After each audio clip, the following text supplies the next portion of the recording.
a teacher in Phoenix, a nurse in Boise, a retiree in Seattle. What do they all have in common?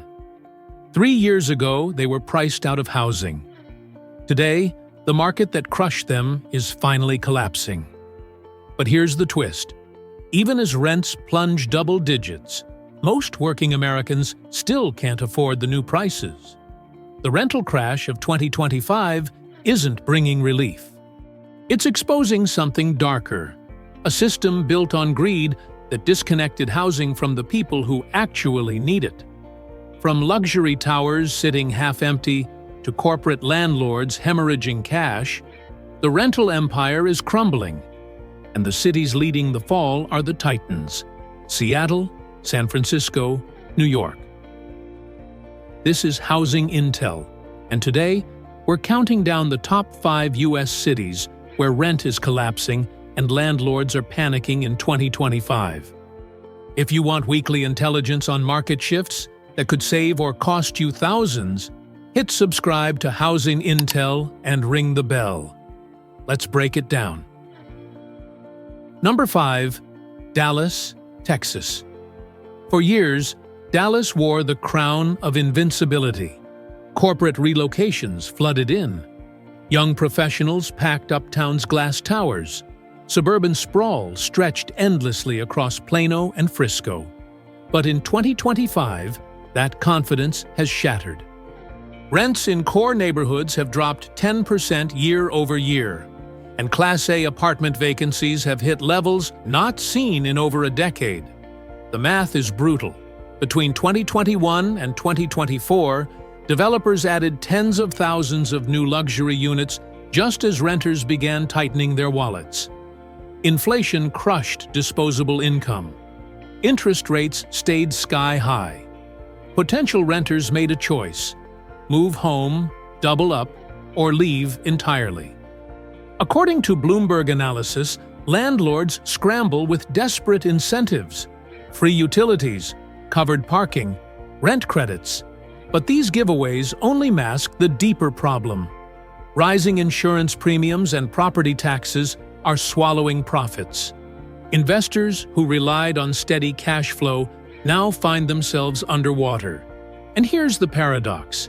Even with rents falling, locals are still being priced out. A 2-bedroom in Uptown that once rented for $3,000 now goes for $2,700.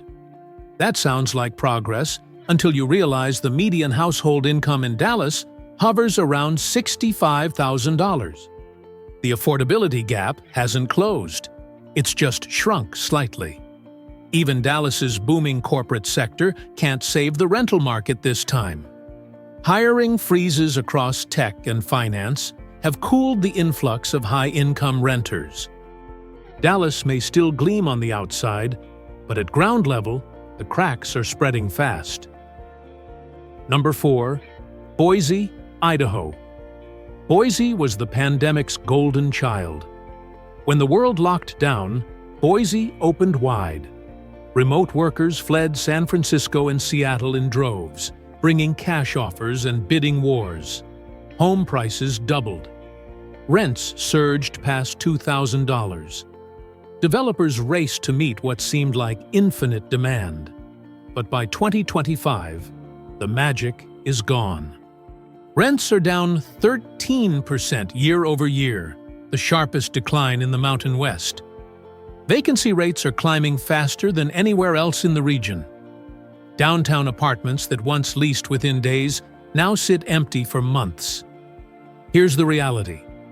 Boise's renter base was never equipped for Silicon Valley prices. Teachers, nurses, service workers watched rents surpass $2,200 a month and simply couldn't keep up. Then the remote workers who caused the boom started leaving. Return-to-office mandates and rising costs sent them back. Now, Boise's inflated rental market sits stranded. Even the suburbs, Meridian, Nampa, Eagle, are feeling the sting. Builders have paused projects mid-construction. Investors are liquidating properties at steep losses. According to Wall Street Journal reporting, some landlords are slashing rents by $400, even $500, offering free months and upgrades. But units still linger vacant. The market correction isn't temporary, it's structural. Boise's story is poetic and painful. The city that symbolized escape from big city chaos has become the example of what happens when speculation replaces sustainability. Number 3. Seattle, Washington. For the first time in over a decade, Seattle's skyline tells a story of uncertainty. After years of unstoppable growth, 2025 has brought the reckoning. Rents are down 10%, and the towers that once symbolized prosperity now symbolize vacancy. The cause is singular: tech layoffs. Amazon, Microsoft, and startup collapses have gutted Seattle's high-income renter base. Downtown buildings that once maintained waiting lists now offer cash bonuses and free rent.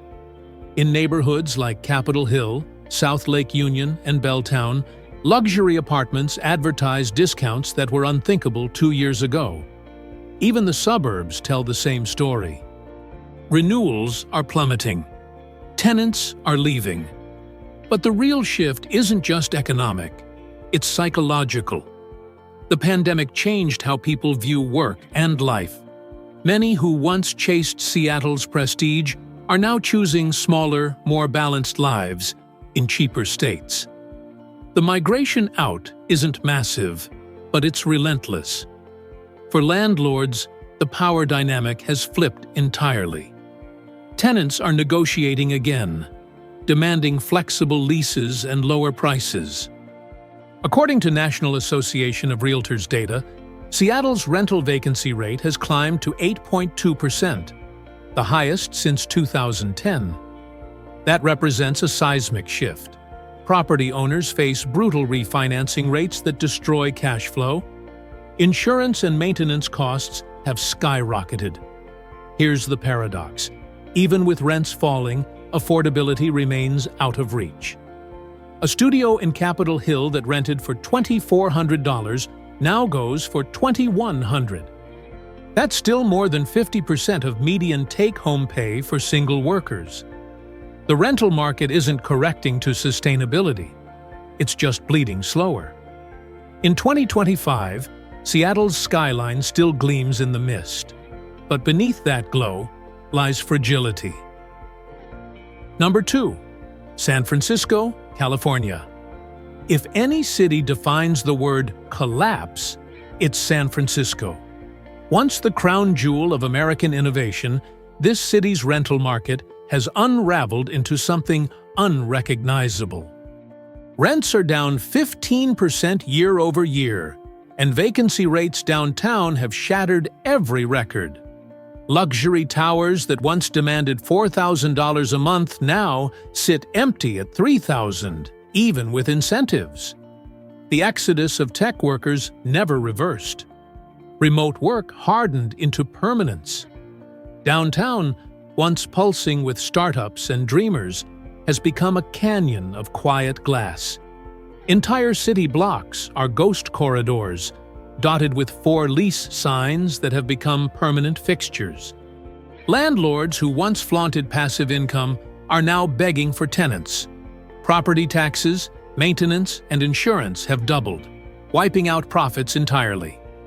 According to Bloomberg reporting, some downtown landlords are offering up to 3 months free rent just to secure leases, and it's still not enough. But beyond economics lies perception. Concerns over crime, homelessness, and quality of life have turned away renters in droves. Families and young professionals who once dreamed of San Francisco addresses are choosing alternatives. Sacramento offers affordability. Austin offers energy. San Francisco offers history. But increasingly, that's not enough. Restaurants, boutiques, galleries are closing.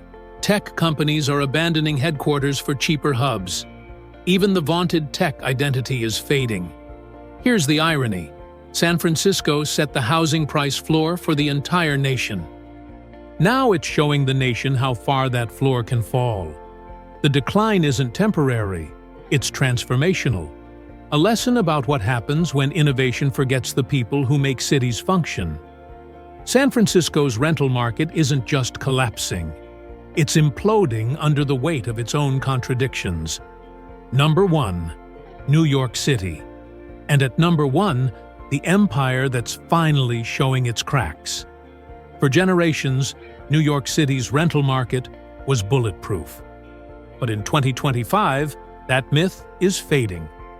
Average Manhattan rents are down 12%, while Brooklyn and Queens have fallen as much as 15%. For the first time in decades, renters have the upper hand. The incentives are back, and they're desperate. Free rent, waived deposits, luxury upgrades just to sign a lease. Developers overbuilt between 2021 and 2023, betting on endless wealth to fill their towers. Instead, those glittering high-rises now overlook half-empty streets. Corporate layoffs in finance, media, and tech have eroded the renter base that fueled New York's resilience. According to Federal Reserve data, financial sector employment in New York is down 8% since 2022. International buyers have pulled back amid rising global instability. Even the ultra-wealthy are cutting back. Luxury rentals on Billionaires' Row are being repriced down hundreds of thousands of dollars annually. Owners of mid-market buildings face brutal refinancing rates. For smaller landlords, foreclosure whispers have begun. Meanwhile, younger professionals once eager to pay any price for a Manhattan studio are fleeing for cities like Charlotte, Nashville, and Philadelphia. Places where rent doesn't consume 70% of income. Here's the paradox. New York's culture, speed, chaos, it's all still here. But fewer people can afford the cost of admission. The rental market correction isn't just about supply and demand. It's about exhaustion. A generation of renters who hit their breaking point and walked away. In 2025, New York's skyline still shines. But beneath the surface lies a new reality. The empire of rent has finally reached its ceiling. The rental crash of 2025 is real. From Dallas to New York, cities that defined the boom are now leading the collapse. But even with rents falling 10, 12, 15%, affordability remains out of reach for millions. This isn't just a market correction. It's a system exposing its flaws. Developers built luxury. Renters needed livable. Corporate landlords bought in bulk, drove up prices, and now they're panicking as vacancies soar. Teachers still can't afford Phoenix. Nurses still struggle in Boise. Retirees face impossible choices between rent and medication. Knowledge is protection. Understanding which markets are collapsing, why they're collapsing, and what comes next gives you power. If this breakdown opened your eyes, smash that like button. Subscribe to Housing Intel for weekly data-driven real estate intelligence. Drop a comment. Which city shocked you most? Because in a market where the rules are changing overnight, staying informed isn't optional. It's survival.